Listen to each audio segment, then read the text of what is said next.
بسم اللہ الرحمن الرحیم۔ السلام علیکم دوستو۔ عورت کی عزت کس نے عطا کی؟ یونانی کہتے ہیں کہ عورت سانپ سے زیادہ خطرناک ہے۔ سقراط کا کہنا تھا کہ عورت سے زیادہ اور کوئی چیز دنیا میں فتن و فساد کی نہیں۔ بونا ویٹوکر کا قول ہے کہ عورت اس بچھو کی مانند ہے جو ڈنگ مارنے پر تلا رہتا ہے۔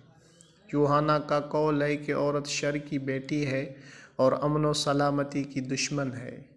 رومن کیتھولک فرقہ کی تعلیمات کی روح سے عورت کلام مقدس کو چھو نہیں سکتی اور عورت کو گرجا گھر میں داخل ہونے کی اجازت نہیں۔ عیسائیوں کے سب سے بڑی حکومت روم الکبریٰ میں عورتوں کی حالت لونڈیوں سے بدتر تھی۔ ان سے جانوروں کی طرح کام لیا جاتا تھا۔ یورپ کی بہادر ترین عورت جون آف آرک کو زندہ جلا دیا گیا تھا۔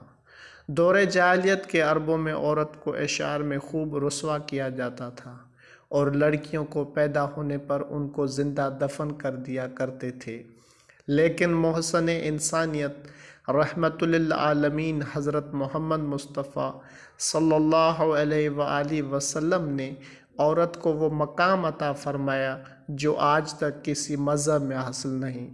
اب اگر عورت ماں ہے تو اس کے پاؤں کے نیچے جنت، بیٹی ہے تو بخشش کا ذریعہ، بیوی ہے تو ایمان کی تکمیل کا ذریعہ، بہن ہے تو غیرت کا ذریعہ۔